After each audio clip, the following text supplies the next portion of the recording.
देवाला बदलण्याकरता आमची उपासना नाहीये, तुमच्या माझ्यामध्ये अंतर्बाह्य बदल व्हावा याकरता उपासना आहे. याकरता निष्ठेनी भगवत भक्ती आहे, निष्ठेनी आणि भगवंताच्या प्रती पूर्ण समर्पण भावानी भक्ती आहे. अनेक प्रकार सांगितले आमच्या संतांनी भावाचे. शांत भाव आहे, वात्सल्य भाव आहे, दास्य भाव आहे, सख्य भाव आहे आणि 5वा प्रकार आहे माधुर्य भाव. अनेक प्रकारांनी आम्ही भक्ती करू शकतो. सगळे ऑप्शन दिलेत आम्हाला, निवडा म्हणले कुठला ऑप्शन निवडायचा आहे तो. पण दुर्दैवाने या गोष्टींकडे आमचं लक्ष नाही. कीर्तनाला आलो तरी सुद्धा बऱ्याच जणांची धारणा अशी असते की रिटायरमेंट झाल्यानंतर कीर्तन ऐकायचं, पेन्शन सुरू झाली की कीर्तन. आता नाही. मग आमच्याकडे ही सगळी भावजागृती कधी होणार? शांत भाव, वात्सल्य भाव, दास्य भाव, सख्य भाव आणि माधुर्य भाव, शेवटची भावाची परिणती. आमच्या शास्त्रकारांनी, आमच्या संतांनी सांगितली भावाचे अनेक प्रकार आहेत. वात्सल्य भावाने भक्ती केली, निष्ठेने भक्ती केली. कोणी केली हो वात्सल्य भाव? कुणाचा होता? भगवंताप्रती. देवकी मातेचा होता, यशोदे मातेचा होता. गोकुळामध्ये भगवान कृष्णांचा जन्म झाला की नाही, यशोदा मैया म्हणायची अरे सब ग्वाल बाल आइये, उत्सव मनाओ, उत्सव मनाओ, उत्सव. कारण भगवंतांचा जन्म झाला. कथा सुरू आहे ना आपली, भागवत कथा सुरू आहे. भगवंतांचा जन्म झालाय, उत्सव मनाओ. गोकुळवासी उत्सव सगळे साजरे करायचे. काही दिवस गेले, थोडासा बाळानी कूस ओलांडली. यशोदा माता म्हणायची फिर से उत्सव मनाओ. लोक म्हणायचे अभी अभी तो हमने उत्सव मनाया था यशोदा मैया. यशोदा माता म्हणते माझ्या लेकरांनी कूस पालटली तरी आम्ही उत्सव साजरा करणार आहे. म्हणून भारतामध्ये या मातीमध्ये जन्म घेणाऱ्या लेकरानं कूस पालटली तरी आम्ही उत्सव साजरे करतो. त्या आईचं वात्सल्य स्वरूप होतं भक्तीचं. किती सुंदर भक्ती होती पांडुरंगावर, भगवंतावरती, कृष्णावरती. भगवान गोपाल कृष्ण ज्यावेळी गोकुळ सोडून गेले, द्वारकेत आले, मथुरेत आले, त्यावेळी आठवणी यायची आणि उद्धवांना म्हणायचे की माझ्या आईसारखी, माझ्या यशोदा मैयासारखी आई जगात कुठं सापडणार नाही. इतकं प्रेम माझ्यावरती केलंय, इतकं प्रेम. भगवान गोकुळ सोडून निघून गेले ना तरी सुद्धा वेलींशी बोलायची यशोदा मैया, कृष्णा कृष्णा कृष्णा.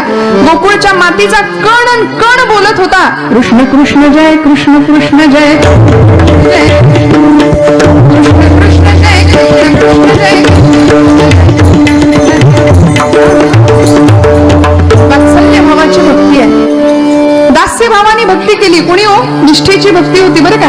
माझ्या आवडीचं उदाहरण आहे दास्य भावाची भक्ती. कुणी केली? एकमेव जगाच्या पाठीवर उदाहरण आहे आमच्या मारुतीरायांचं. अनेक उदाहरणं देता येतील पण मारुतींसारखी दास्य भावाची निष्ठेनं भक्ती कोणी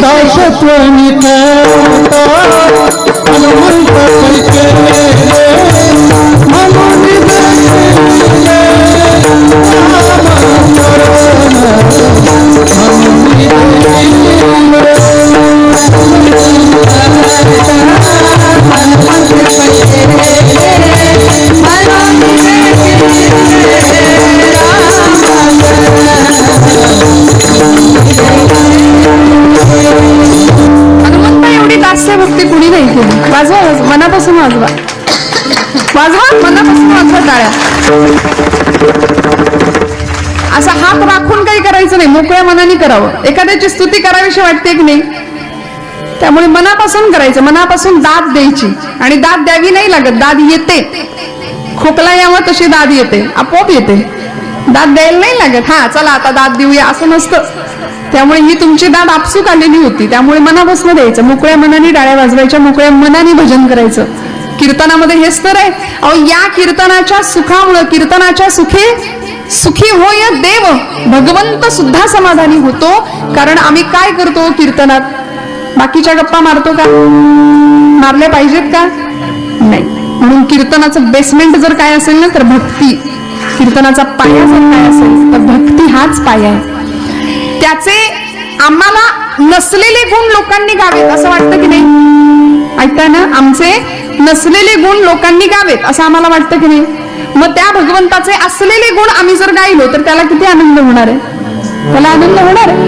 मग त्याची निष्ठेने आम्ही भक्ती करावी. आमचा भाव आहे भगवंताप्रतीचा तो अत्यंत निष्ठेनेच असावा, निष्ठापूर्वकच असावा. दास्य भावाने भक्ती केलेला एक आगळा वेगळा जगावेगळा भक्त आम्ही पाहिला मारुतीरायांसारखा. हनुमान किंवा मारुती हे नाव जर रामायणातनं वगळलं तर रामायण होऊ शकत नाही. आणि म्हणून आपल्याला प्रसंग माहिती, मी मुद्दाम सांगून पुढे जाते. ज्यावेळी राज्याभिषेकाचा प्रसंग होता, अयोध्येला सगळी मंडळी आली, रावण वध झाला, सर्व मंडळी अयोध्येला आली आणि अयोध्येला आल्यानंतर सगळ्यांना प्रसाद देता येत आता प्रभू रामचंद्र, है की नाही? प्रसाद देत असताना भारतीय संस्कृतीमध्ये प्रसादाला खूप महत्व आहे बरं. प्रसाद तिथे कुणीही असू दे, कुणीही कितीही मोठ्या व्यवहारामध्ये असू दे, पण तिथे हात पुढेच करावा लागतो. हा, बघू दे, येऊ दे प्रसादवाला माझ्यापर्यंत, मग मी हात पुढे करीन, असं नसतं. तिथे याचकाचीच भूमिका घ्यावी लागते. प्रसाद असतो प्रसन्नता.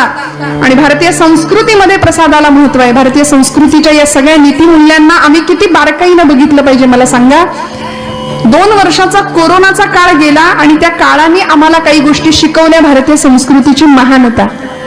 आमची कॉलेजची पोरं विचारायची, कशाला ती देवाची आरती, कशाला तो प्रसाद, काही नाही, त्याबद्दल त्यांना श्रद्धा नाही.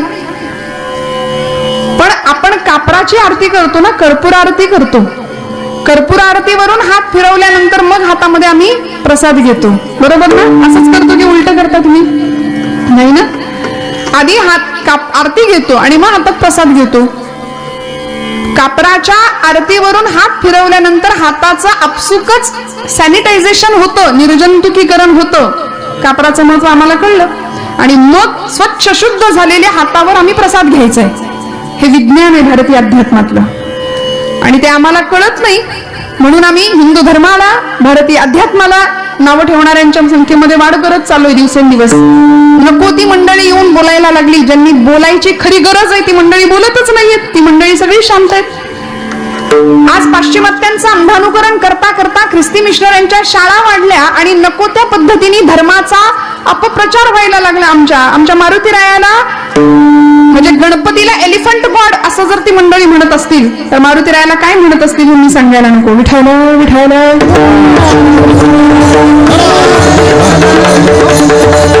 आमच्या निष्ठा बोथट झाल्यात, आमच्या भावना, आमच्या संवेदना बोथट झाल्या. आम्हाला आमच्या संस्कृतीविषयी अभिमानच उरला नाही. म्हणून तुकोबारायांना सांगावे लागलं, या निष्ठा आधी भगवत निष्ठा समजून घ्या, मग समाज निष्ठा, मग देशनिष्ठा. ज्यांनी तुम्हाला जन्म दिला, ज्यांनी आम्हाला निर्माण केलं, त्या भगवंताविषयी किती निष्ठा भावाने आम्ही कृतज्ञतेने राहिलो पाहिजे. दुर्दैवाने आम्ही त्याला विसरलो. आज कपाळाला कुंकू लाव असं जर आमच्या एखाद्या पोरीला सांगितलं, टिकली लाव, तर तिला राग येतो. केस बाई बांधून राहा, चांगले मोकळे सोडू नको केस, सांगितलं तर राग येतो. हातात एखादी बांगडी असू दे, हिंदू धर्मामध्ये जन्माला आलीस ना, हातामध्ये बांगडी सांगितलं तर राग येतो. का? कारण आम्ही सोफिस्टिकेटेड झालो, आम्ही सुशिक्षित झालो, आम्ही खूप पुढारलो आणि याच्या मागे आमचं मूळ आम्ही सगळं हरवून बसलो. आमच्या निष्ठा बोथट झाल्या. तुकोबाराय आम्हाला ही निष्ठा सांगतात, भगवंता प्रतीची निष्ठा. मारुतीरायांची निष्ठा अशी विलक्षण होती की या प्रसंगामध्ये ज्यावेळी रामराय बसलेत सिंहासनावरती, शेजारी जानकी माता आहेत आणि आता प्रसाद द्यायचं चाललंय सगळ्यांना. सगळ्यांना खात्री होती की सगळ्यात पहिला प्रसाद कुणाला मिळणार? कुणाला मिळणार? मारुतीरायांना. जागे आहेत ना सगळे? मारुतीरायाला पहिला प्रसाद मिळणार, सगळ्यांना खात्री होती. पण नाही.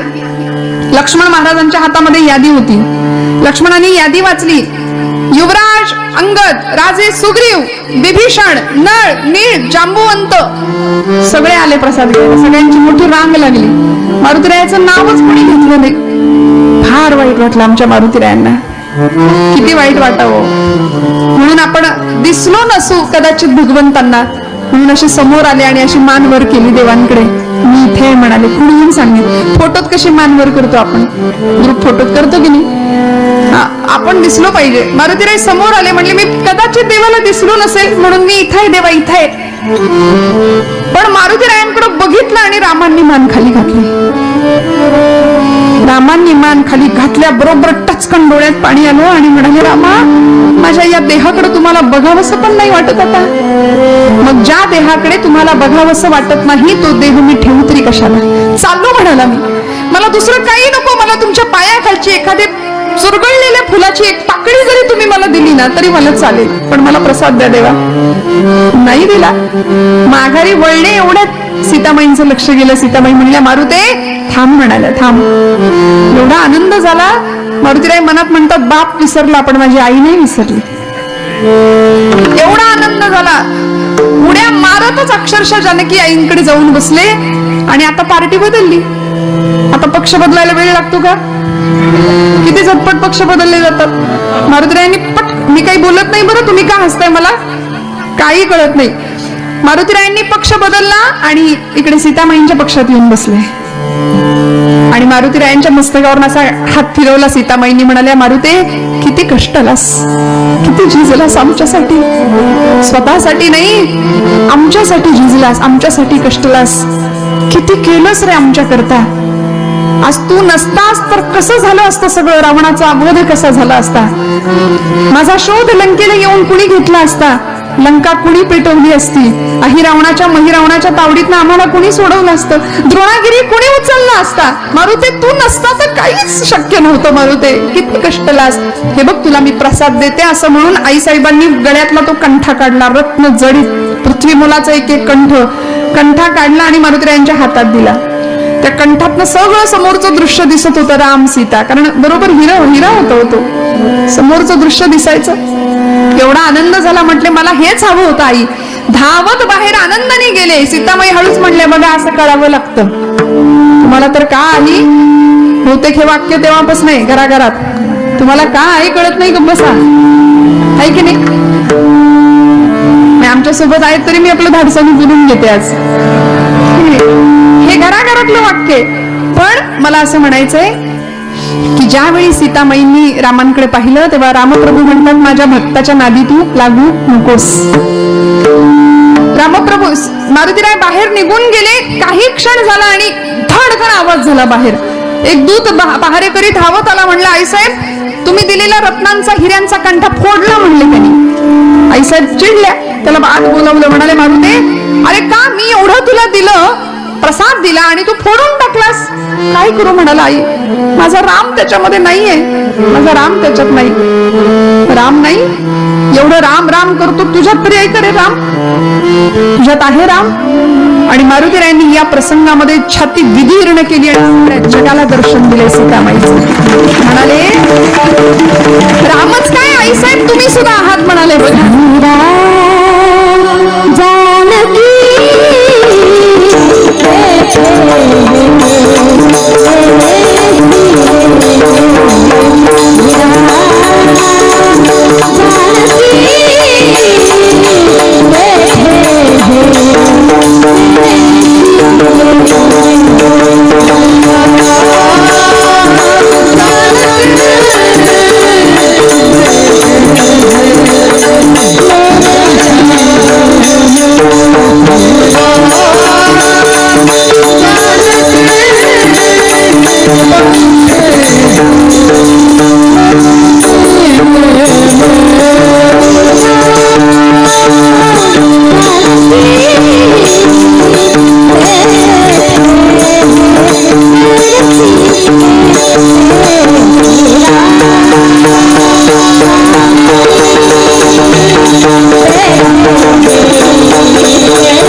प्रमाणे साठविला हरी जिही हृदय मंदिरी. त्यांची सरली येरझार झाला सफल व्यापार. निष्ठावान भक्ताला काय अनुभव?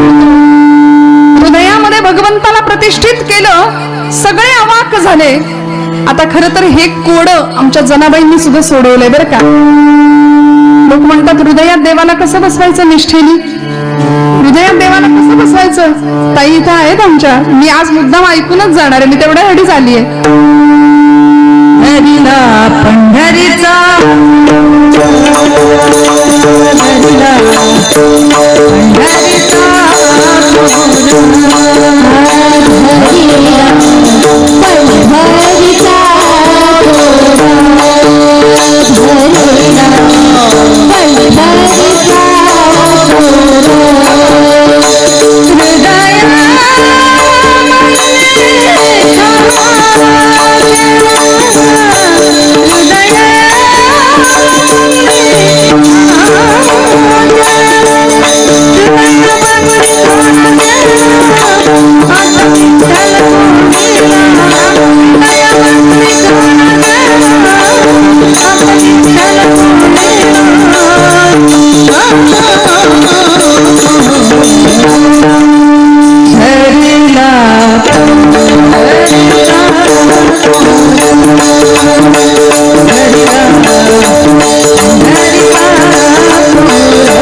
सावताला साठवणं हे जे कोडं तुम्हाला सावतोबांनी त्याला साठवलं होतं हृदयात.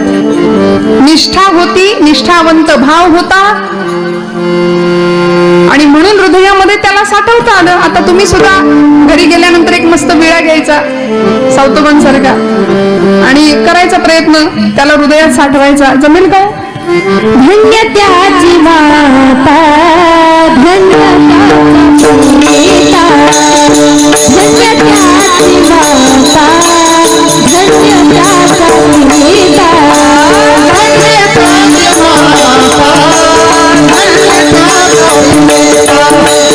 धन्य त्याचा पिता, धन्य त्याची माता, धन्य त्याचा पिता.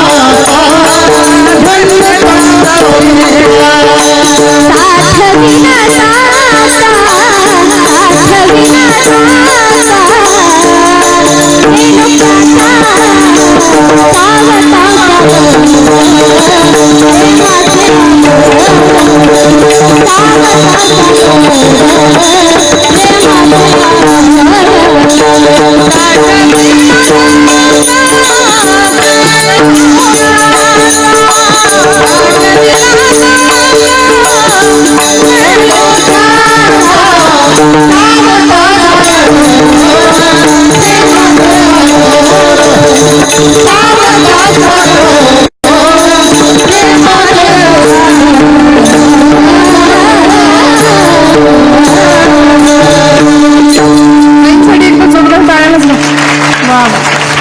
सावता सागर प्रेमाचे आगर.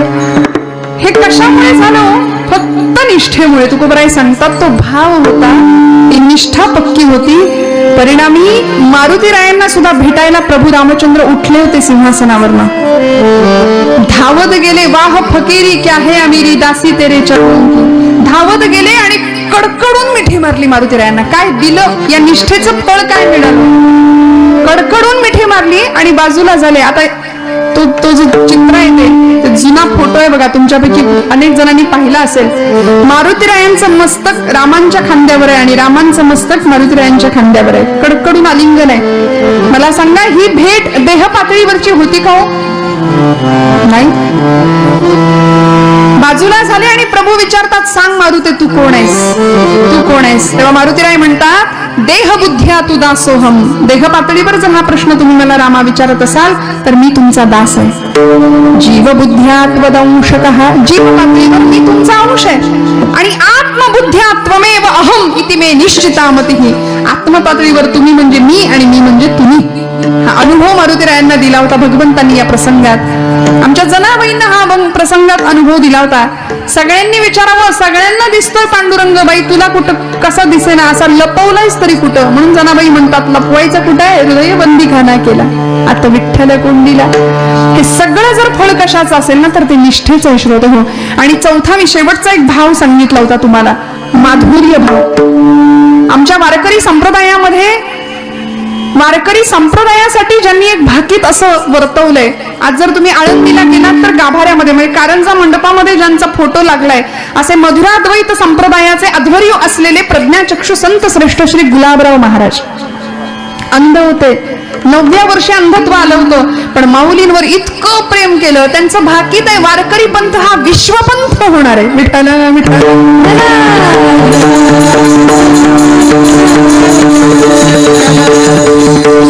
आणि गुलाबराव महाराजांचं जी भक्ती होती की नाही त्याला माधुर्य उपासना म्हणायचं. गोपी भावामध्ये पुरुषाचा देह पुरुषाचा, पण भक्ती मात्र स्त्रीची, वात्सल्य स्त्रीचं. आमच्या सातारकडे तुम्ही आलात तर गोंदवलेकर महाराज, ब्रह्मचैतन्य गोंदवलेकर महाराज नावाचे संत आहेत. त्यांचे गुरुजी आपल्याच जवळ नांदेड जिल्ह्यामध्ये उमरखेड तालुक्यामध्ये येहळगाव नावाचं गाव आहे. त्या गावचे संत श्रेष्ठ श्री तुकामाई तुकाराम चैतन्य असं त्यांचं नाव. मधुरा भक्तीची उपासना आहे, राधा भावात. देह पुरुषाचा, पण कधी कधी स्त्रीचे अलंकार परिधान करावे. लोकांनी त्यांना वेड्यात काढावं. अशी माणसं समाजाला विक्षिप्त वाटतच होते हो आमचे अलीकडचे अनेक संत. पण ते कुठल्या स्थितीला गेलेले असतात माहितीये का? असो ऐसा कोठे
विदेही भोगू दशा, देहात असून देहाचं तादात्म्य नाही अशी माणसं म्हणजे संत होते, निष्ठा पक्क्या होत्या म्हणून हे घडत होतं.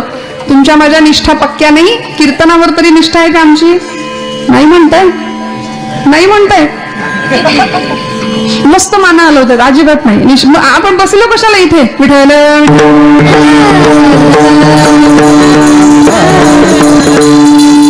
महाराज डोलत होते आनंदामध्ये. आम्ही पण डोलतो, आम्ही कीर्तनात डोलतो. काही असे डोलतात, काही असे डोलतात. प्रकार आहेत की नाही डोलण्याचे. आमची निष्ठा पक्की नाही म्हणून हे घडतं. श्रोते हो, तुकोबरायांनी भगवंतावरची निष्ठा शिकवली. आणि काय लागतं देवाला माझ्या? काय लागतं? काही नाही लागत. देवा भावा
त्याला देवभावाचा भुकेला. त्याच्यासाठी तो वैकुंठ सोडून आला तुमच्या माझ्याकरता. आणि खरं सांगा, त्याच्यावर प्रेमाने निष्ठेने भक्ती करणारं कुणीच नाही. तुम्ही आम्ही सगळे लबाड भक्त आहे, नतदृष्ट माणसं. आम्ही नतदृष्ट, आम्ही लबाड भक्ती करतो. आनंदाने फक्त त्याला मागणारे संत, निष्ठेने त्याच्या पायी जाणारे आणि त्याकरता वाटेल तो त्याग करण्याची तयारी असलेले संत फक्त संतच होते. भागवतातला प्रसिद्ध श्लोक आहे, त्रिभुवन विभव हे तवेप्य कुंठ स्मृती रजितात्मसुरादिभिर्विमृग्यात न चलती भगवत पदारविंदा लव निमिषार्धमपि यस्य वैष्णवाग्रह. वैष्णवाची भक्ताची खरी व्याख्या भागवतकार सांगतात आम्हाला की त्रिभुवनाचं वैभव जरी कोणी पायाशी आणून ठेवलं की घे बाबा हे तुझं आहे म्हणून, भरपूर ऐश्वर्य मिळालं, अचानक सगळं दारिद्र्य संपलं आणि भरपूर ऐश्वर्य पैसा मिळाला, तरी सुद्धा ज्यांची ईश्वरावरची निष्ठा तिळमात्र ढळत नाही, खरे महापुरुष ते असतात. खरा देवभक्त तो असतो, खरा देशभक्त तो असतो.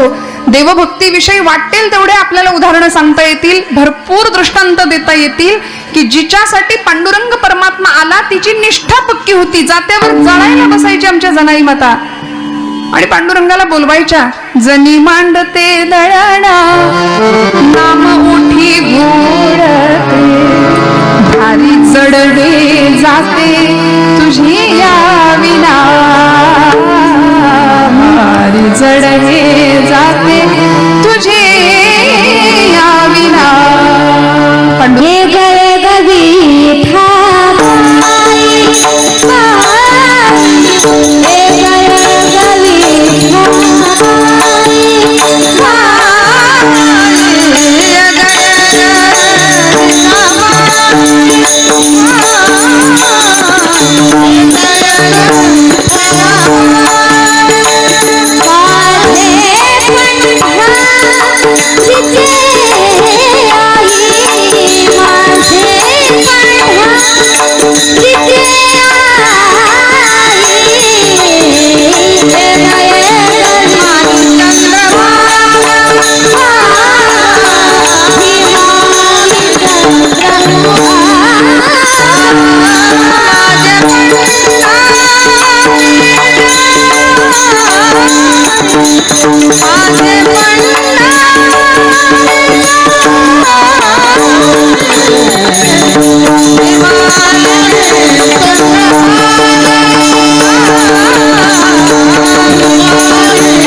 द्यावी आणि भगवंत यायचे.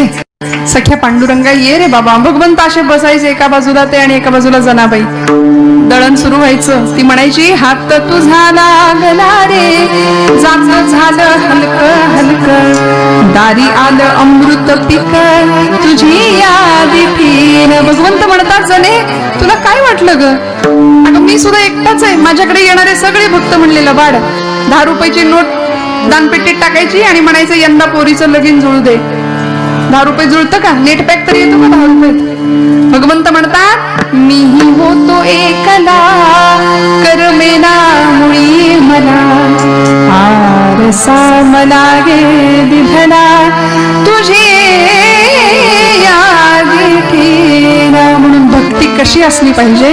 भक्तीमध्ये निष्ठा तर असलीच पाहिजे, निर्धार पक्का असलाच पाहिजे, आणि त्याचबरोबर काय काय गुण असले पाहिजेत. अभंगाचं 2रं चरण.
प्राप्तीकरता निष्ठेबरोबर निष्काम निश्चळ विठ्ठली विश्वास. तुकोबरायांनी का शब्द वापरले हो हे?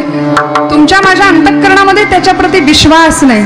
विश्वास नाही. काय झालं? एक डोंबाऱ्याचा खेळ चालू होता. चालतो का इकडे डोंबाऱ्याचा खेळ? अजूनही दिसतो. आता आमच्याकडे बंदच झाले, दिसतच नाही. तर त्या खेळामध्ये काय असतं? दोरी बांधलेली असते. त्या दोरीवरनं तो माणूस चालतो किंवा ती बाई चालते, आहे की नाही? तर असाच एक खेळ चाललेला. 2 इमारतींच्या बरोबर अशी छान मध्ये दोरी बांधलेली. त्या दोरीवरून तो माणूस चालत होता. चालत असताना त्यांनी त्याच्या लेकराला खांद्यावर घेतलं होतं आणि त्या दोरीवरनं तो छान अनुसंधान करून चालत होता. सगळी गर्दी जमलेली, थाळी फिरायला लागली, पैसे जमले आणि सगळं झाल्यानंतर तो अगदी व्यवस्थित शेवटच्या टोकापर्यंत पोहोचला. खाली उतरला, टाळ्या पडल्या, भरपूर टाळ्या. तो म्हणाला, मला हे परत करायचंय, मी करू शकतो का?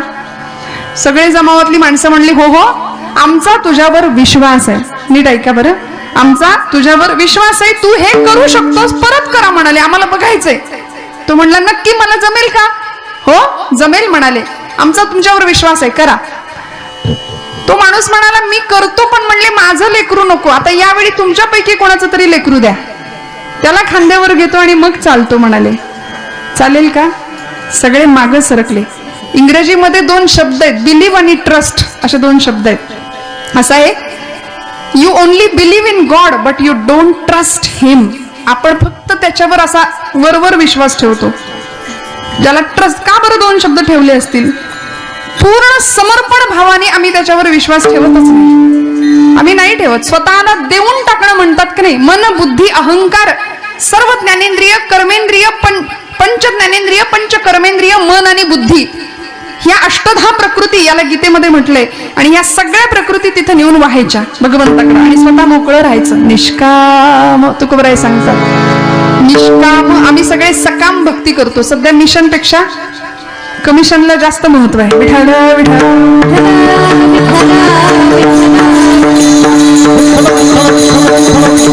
आणि म्हणून तुकोबराय सांगतात, ही भक्ती तुमच्या माझ्यामध्ये मुरायची असेल तर भक्तीतली सगळ्यात परिणती काय, ते कशामुळे प्राप्त होऊ शकतं, तर नामामुळे. म्हणून विठोबा रखुमा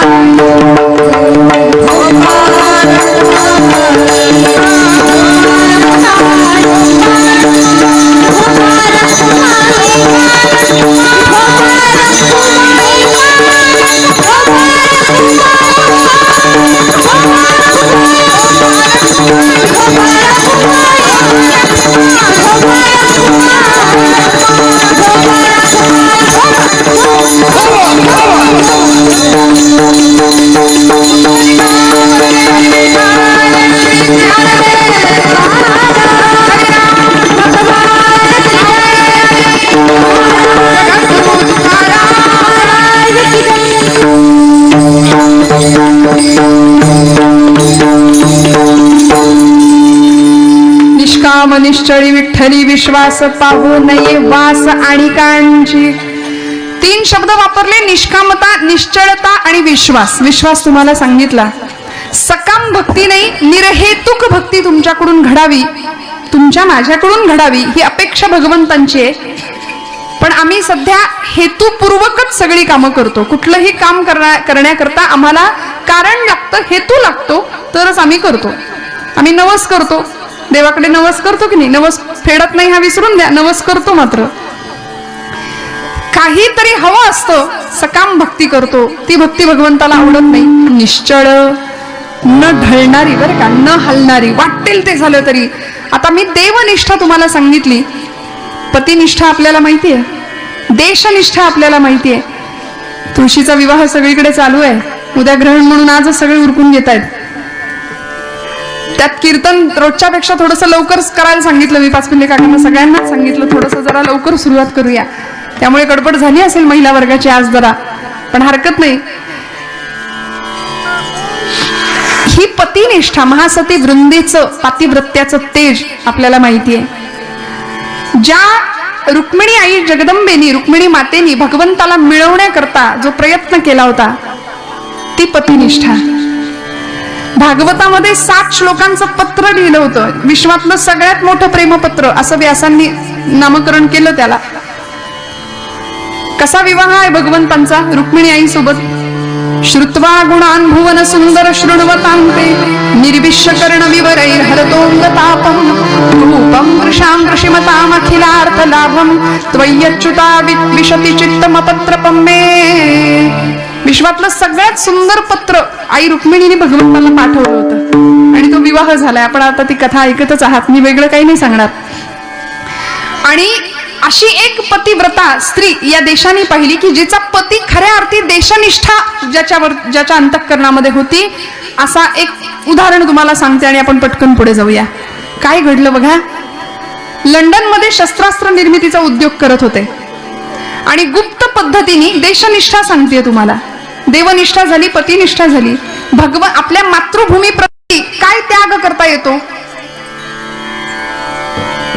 गुप्त पद्धतीने शस्त्रास्त्र भारतामध्ये पाठवली, बॉम्ब पाठवला, पिस्तूल पाठवली आणि भारतामध्ये इंग्रजांचं राज्य चालू आहे. 150 वर्ष इंग्रजांच्या आधिपत्याखाली आमचा भारत देश आहे. इंग्रजांचा स्वाभिमान स्वतःच्या टाचेखाली इंग्रजांनी तुडवलाय भारतीयांचा. परिणामी उद्रेक झाला असंतोषाचा आणि भारतामध्ये जॅक्सन नावाच्या एका इंग्रजी अधिकाऱ्याची हत्या केली. अनंत कान्हेरे नावाचा एक क्रांतिकारक पिस्तुलाच्या साह्याने गोळीबार केला. सगळं इंग्रज सरकार हादरलं. भारतामध्ये पिस्तूल आलं कुठून? बंगाल प्रांतामध्ये खुदिराम बोस नावाचा एक क्रांतिकारक होता. त्यांनी बॉम्बचा धडाका केला. सगळ्या इंग्रजांना वाटलं भारतात बॉम्ब गेला कुठून, आणि मग खटला चालवला. लंडन मध्ये ही जी व्यक्ती हे सगळे उद्योग करत होती ना, त्या वैनतेयाचं, त्या महात्म्याचं नाव आहे स्वातंत्र्यवीर विनायक दामोदर सावरकर. जहाजात घातलं, पकडून भारतात आणायचं ठरलं. खटला भारतामध्ये करायचा होता, चालवायचा होता. त्या जहाजाच्या मध्य समुद्रामध्ये जेव्हा ते जहाज आलं ना, तेव्हा पाण्यामध्ये उडी टाकली. आपल्याला माहिती आहे जगामधल्या 2 उड्या प्रसिद्ध आहेत. एक समुद्राच्या जमिनीवरून अशी जन्मल्याच आकाशाच्या दिशेने घेतलेली उडी, एक समुद्रावरून घेतलेली आहे मारुतीरायांची उडी, आणि दुसरी जहाजातून पाण्यात घेतलेली उडी. बाकी उड्या बऱ्याच आहेत, दोरीच्या उड्या आहेत, लांब उड्या आहेत, है की नाही. अशा उड्या आम्ही मारत बसतो, पण या 2 उड्या जगप्रसिद्ध ठरल्या. सावरकरांची पाण्यात टाकलेली उडी मध्य समुद्रामध्ये, चेष्टा नव्हती. मोठमोठे मासे मध्य समुद्रामध्ये, अंग सगळं ओरबाडले. त्या टॉयलेटच्या खिडकीमधनं सावरकरांनी काच फोडून बाहेर अंग टाकले स्वतःचं. सगळ्या काचा सर्वांगाला ओरखडलेल्या, आणि अशा अवस्थेत खाऱ्या पाण्यामध्ये उडी टाकायची. काय दाह झालं असेल देहाचा. उडी टाकली, इंग्रजांना ते पकडले गेले. इंग्रजांकडून परत भारतात आणलं. खटला चालला, आणि सावरकरांना विचारलं होतं, तुम्हाला भीती नाही का वाटली? निष्ठा अशी होती देशाप्रतीची.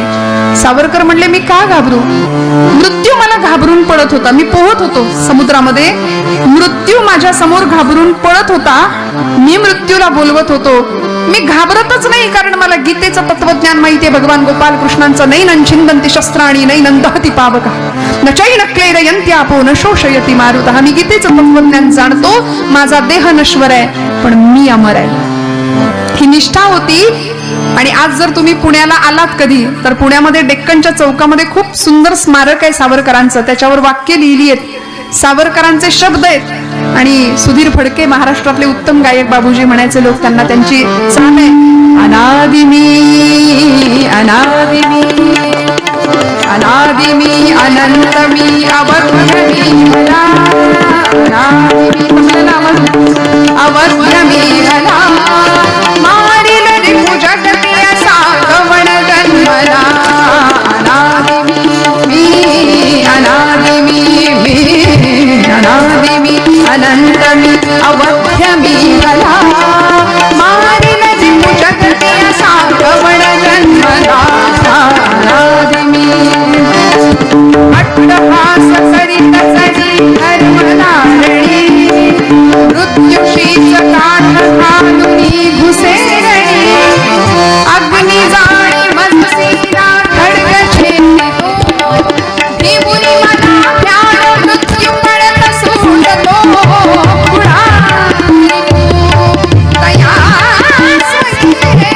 मृत्यूच्याच भीती भीम उमजसी.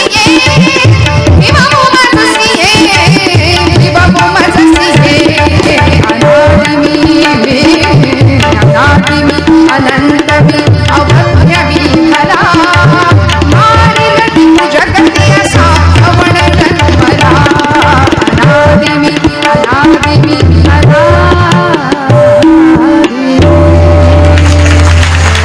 मी अनादि आहे, मी अनंत आहे. आणि खटला चालला. मुंबईच्या डोंगरीला नावाच्या ठाण्याजवळ असलेलं ते कारागृह, तिथे खटला, तिथे त्यांना कैदेत टाकलं गेलं. 50 वर्ष काळ्या पाण्याची शिक्षा सुनावली गेली. आणि आता शिक्षा होती अंदमानची काळ कोठडी. आपल्या सगळ्यांना इतिहास माहिती आहे. अंदमानची 50 वर्षाची काळ कोठडी. पण त्याआधी मुंबईला एका तुरुंगात असताना बायको भेटायला आली. पतिनिष्ठा ऐका. बायको भेटायला आलीये आणि तिने विचार केला होता की आपला नवरा परदेशात गेलाय, बॅरिस्टरीचा झगा पांघरून येईल, पैसा मिळवू, थाटात संसार करू, प्रपंच करू. अहो, त्यांनी काही स्वप्न बघितली नसतील का? मस्त 2 BHK 4 BHK घ्यायचा, बंगला बांधायचा, जागा घ्यायची, जमीन सगळं मस्त राहायचं आनंदात. काही नडलं होतं का सगळं हे करायचं? पण का केलं? ही निष्ठा होती. निष्काम, निश्चळी, विठ्ठली विश्वास, आपल्या ध्येयावरचा विश्वास, अढळता होती. पत्नी 18 वर्षाचं वय होतं, यमुना नाव तिचं. माई म्हणायचे सावरकर आपल्या बायकोला. आणि ती भेटायला आली सावरकरांना. सावरकर तुरुंगाच्या त्या सळीच्या मागे कैद्याच्या वेशातला साखळदंडांनी जखडलेला आपला नवरा तिने पाहिलं समोर. आणि सावरकर सहज समोर आले आणि हसले, म्हणले, माई, या वेशात मला ओळखलं नाही ना तुम्ही? आपला पती विलायतेहून बॅरिस्टर होऊन येईल, पैसा मिळवू, थाटात संसार करू असा विचार तुम्ही केला असेल. पण खरं सांगू का, काट्या कुट्या जमवायच्या, त्याच्यात घरटी बांधायची आणि पिलांची वीड वाढवायची. याला जर प्रपंच असं म्हणत असतील ना, तर असा प्रपंच चिमण्या कावळे सगळेच करतात. जमवा जमव करायची, प्रपंच करायचा, पोरं बाळ जन्माला घालायची, याच जर नाव प्रपंच असेल तर हा प्रपंच चिमण्या कावळे सुद्धा करतात. माई, मला माझा देशाचा प्रपंच करता आला, यात धन्यता माना. बायकोला सांगितलं, मला माझ्या देशाचा प्रपंच करता आला, यात धन्यता माना. मी तुम्हाला कसलं सुख मिळू दिलं नाही, प्रपंचाचं कसलं सुख मी तुम्हाला दिलं नाही. बायकोशी संवाद चाललाय बरं. तुरुंगाच्या आतमध्ये असलेला नवरा आहे सावरकर. काय त्याग म्हणतात, सोपं नाहीये. ते बोलणं सोपं आहे, ऐकणं सोपं आहे, पण केवढा मोठा त्याग होता या मंडळींचा. म्हणाले, मी कसलंच तुला सुख दिलं नाही.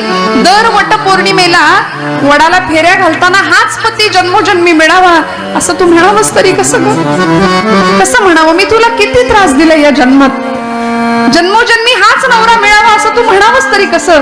सावरकरांची पत्नी 18 वर्षाचं वय होतं त्या पोरीचं. खाली वाकल्या आणि तुरुंगाच्या सळीतनं हात आतमध्ये घातला, पायाला स्पर्श करणार. सावरकर मागे सरकले, म्हणले, माई काय करता? ती काय म्हणाली माहितीये? पाय बघून ठेवते, पुढच्या जन्मात चुकायला नको. पाय बघून ठेवते, पुढच्या जन्मात चुकायला नको. कारण या जन्मामध्ये स्वतःची चूलबुळकी फोडून, स्वतःचा प्रपंच फोडून राष्ट्राचा प्रपंच करणारा पती पुरुषोत्तम भगवंतांनी जर मला या जन्मात दिलाय, तर जन्मोजन्मी हाच पती मिळावा. याला म्हणायचं पतिनिष्ठा. एवढा त्याग, ही देशनिष्ठा होती. अनेक उदाहरण आमचे छत्रपती शिवाजी महाराज असतील, सावरकर असतील, भगतसिंग असतील. 22-23 वर्ष हे फासावर जाण्याचं वय होतं का? इकडे फाशीचा कार्यक्रम चालू आहे आणि भगतसिंगांची आई ढसाढस रडतीये. लोक विचारतायत, आई साहेब तुम्ही का रडता? भगतसिंगांच्या मातोश्री म्हणतात की मेरा भगत जा रहा है इसलिए मैं नहीं रो रही हूं. माझा भगत निघून चाललाय, त्याला फाशी दिली जाते म्हणून मी रडत नाहीये. तर माझा एकच पुत्र मी या देशाला देऊ शकले म्हणून मी रडतीये म्हणाले. याला म्हणायचं देशनिष्ठा. केवढा मोठा त्याग श्रोते हो. आणि हा त्याग तुम्हाला मला जमावा याकरता तुकोबराय आम्हाला ही आचारसंहिता भक्ताची सांगतात. काय असलं पाहिजे भक्त म्हणवून घेण्याकरता? निष्काम, निश्चळी, विठ्ठली, विश्वास, पाहू नये वास आणि कांची. श्रोते हो, तुमचं माझं काम काय आहे? काय करायचं तुम्ही? आम्ही कीर्तन ऐकलं, कथा ऐकली, रोज नवीन नवीन, आज महिला सप्ताह सुरू आहे, रोज नवीन कीर्तनकार येऊन तुम्हाला काहीतरी सांगतायत. आम्ही काय करायचं? सप्ताह संपला, झालं जैसे थे, है की नाही? पहिले पाडे काही ते आपल्याकडे म्हण आहे ना. आमच्या लेवलवर आम्ही काय करायचं? आमच्या पातळीवर आम्ही काय करायचं? आम्ही काहीतरी देणं लागतं की नाही? या मातीचं, या समाजाचं, या राष्ट्राचं, या देशाचं. आईच्या गर्भामध्ये जन्म होतो, मातेपासून प्रवास सुरू होतो आणि मातीपर्यंत जाऊन पोहोचतो. माता ते माती असा प्रवास आहे. मग या प्रवासात आमचं कर्तव्य काय? अहो, आमच्या माता भगिनी रोज तुळशीला पाणी घालतो की नाही? आम्ही तुळशीला पाणी घातलं लगेच घरात आलो असं नाही होत. आजूबाजूच्या रोपट्यांवर सुद्धा पटकन गडबडीत का होईना शिंपडून माघारी येतो. तसं माझा प्रपंच मी उत्तम करू शकतो. मला करायचंच आहे. जोडून या धन उत्तम व्यवहारे, उदास विचारे वेच करी तुकोबराय म्हणतात. पण हे करत असताना मी या मातीला काहीतरी देणं लागतो. मग मला काय देता येईल? काय करता येईल आम्हाला? काय घडलं? एका जंगलाला वणवा लागला होता, मोठा आग लागली होती, जंगल पेटलं होतं. आणि त्या पेटलेल्या जंगलामध्ये एक संन्यासी त्या जंगलातून पळत होता, भगव्या कपड्यातला.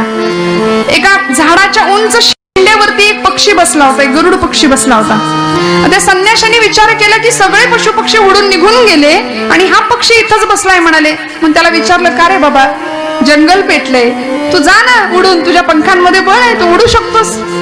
त्या पक्षाने त्या साधूला काय उत्तर दिलं तेवढं ऐका की माझं कीर्तन आजचं संपलं.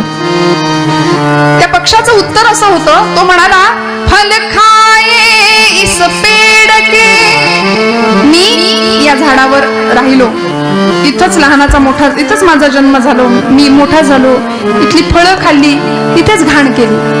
फल खाये इस पेड़ के, गंदे किए हैं पात, अब यही मेरा फर्ज है, जल जाऊं इसके साथ. आता माझं काम हेच आहे की इथे मी राहिलो ना, मग इथेच संपणार, यासाठीच काहीतरी करणार. आमचे गुरुजी फार सुंदर सांगतात, हे त्या झाडावरच्या पक्षाला कळलं, बाकीच्या पक्ष्यांना कधी कळणार? कळलं तर बघा शाब्दिक कोटी आहे, फार काही स्पष्ट उघडून सांगत नाही. हे पक्षाला कळलं, पक्ष्यांना कधी कळणार? हा, त्यामुळे अशी निष्ठा, असा विश्वास, अशी निश्चळता आणि असा निर्धार तुमच्या माझ्याकडे असेल तर तुकोबराय शेवटच्या चरणामध्ये म्हणतात, तुका म्हणे